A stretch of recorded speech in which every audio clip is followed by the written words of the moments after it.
Good evening. This is Porcupine Smith. Yes, that's my real name. It's not a nickname or a pen name or a pseudonym as people think. And people are always asking me every day, you know, is that your real name? For some reason they find it hard to believe that that's my real name. But actually, if you think about it, it's quite an attractive name, verbally speaking. There's a lot worse names, and I like my name. And I think 95% of people, 98% of people tell me they love my name. But there's always the people who refuse to believe that's my real name. And people always ask, what's the real story? What's the story behind that? Yeah, like I have time to tell every single person, the story of my life. And it's a long story. Okay, and people have short attention spans. And people say, well, just tell me a short version. Just tell me quick. I only got a few. Yeah, like I need to fit the story of my life into people's time frame. It's like, it's really none of your business. But the people I do share it with are few and loved ones and close ones and friends and people like that. Be that as it may, I have decided that I would make a little video here and tell uh, why and how my name is Porcupine Smith. That is to say, tell the story of my name. And it is a long story. So if you have a short attention span, you may as well just click off now and not listen because I'm not in a hurry here. Okay. You know, I'll sit here for 5 minutes if I want and drink coffee.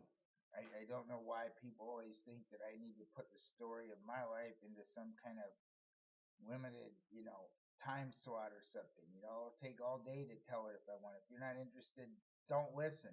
Okay? All right. So here's the story. My parents were naturists.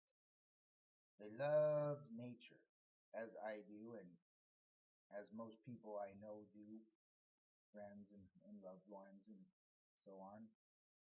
Who doesn't love nature? Animals, trees, the ocean, the mountains, the snow. I mean, it's a intangibly beautiful thing, that God has created.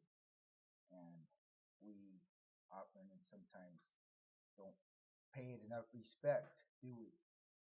Well, my parents were campers and outdoors, and they liked the mountains and the beach, and they would go on vacations to various places. And one year, which was 1962, the year I was born, they went up to Idaho to go camping. And it's the area which is now Nampa County, Idaho, outside the city of Nampa, Idaho. But then it wasn't Nampa County, it was simply unincorporated state land, the state of Idaho. Pretty much wilderness out there if you are familiar with that area. Um, Again, then it wasn't even incorporated, it was just almost nothing out there. There were a few little cabins and campsites and that kind of thing. A couple little lodges. I mean, little, independently owned, no Motel 6 or anything like that. Well, there was one lodge that they used to go to, and it was called the Gib Isle. Gib Isle. Gibeil Lodge. Gib Isle. That was the guy's name, Gib Isle. He was German, I think. Gib Isle. And he had a lodge called the Gib Isle Lodge. And it just had maybe 4 or 6 very primitive sort of camp, you know, cabins, and they didn't even have running water or utilities or anything, but they had like wood burning stoves, and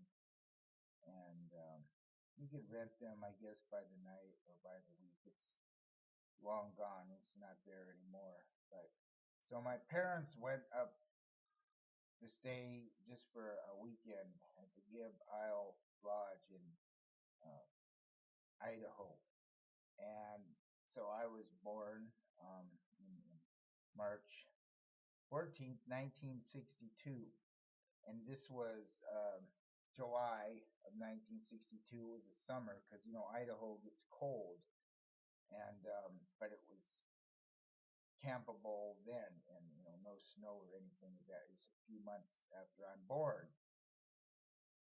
and my parents have other kids too. I'm the youngest of five kids, you see. So we all went up there. The other kids were older, but they were on summer vacation. I was a baby, just a little baby in a blanket, in a diaper, a little infant, go go ga ga ga ga ga like that.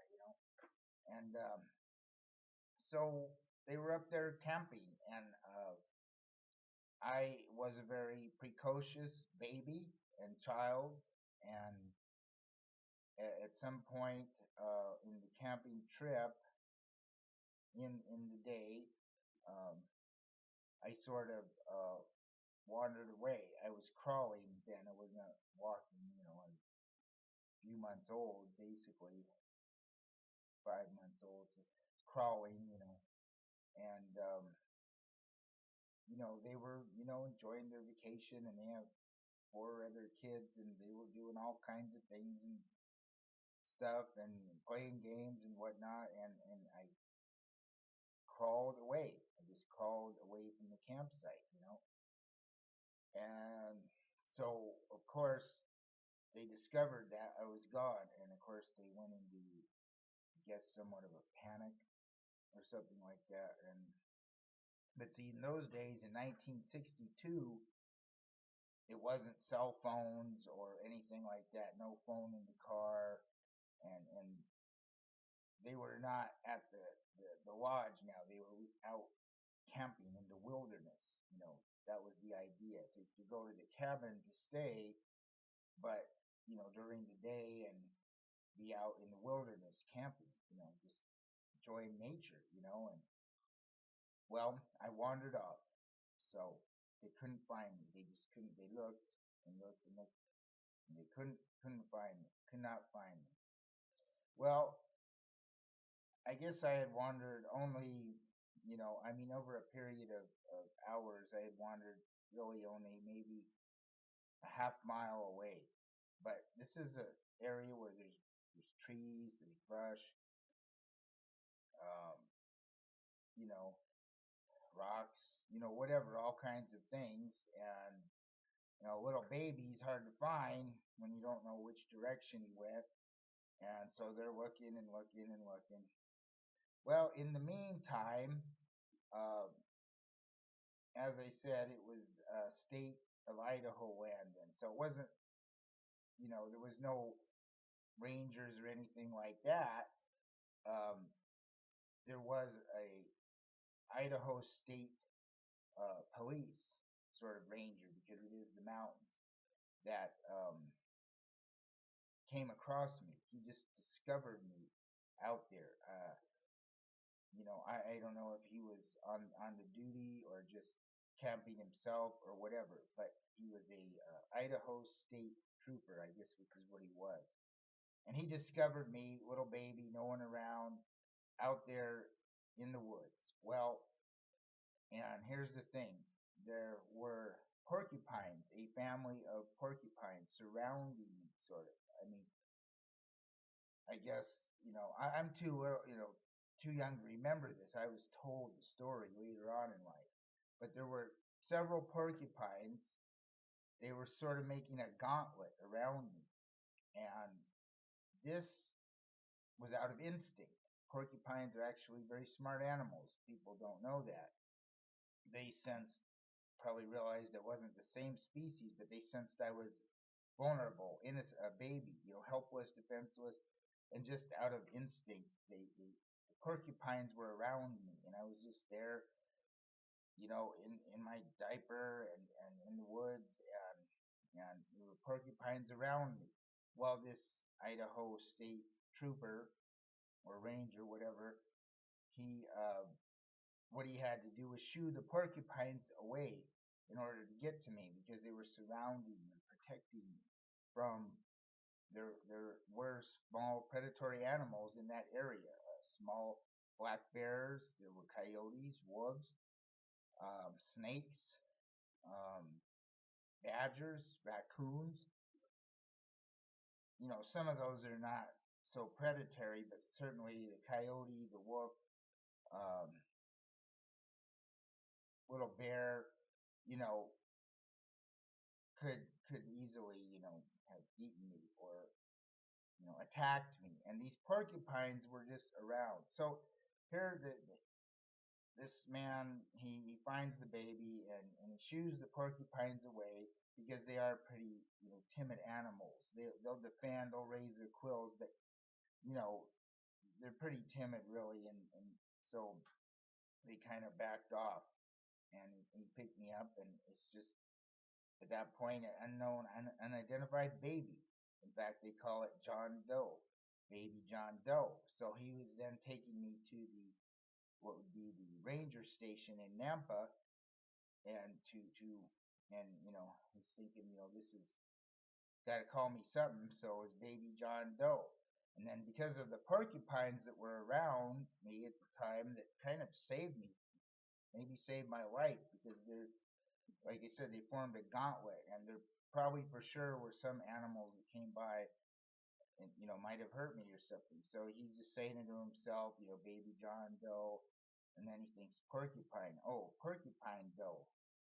You know that didn't sound very good. So he said, Porcupine Jones. You know that didn't sound very good. So he just said Porcupine Smith.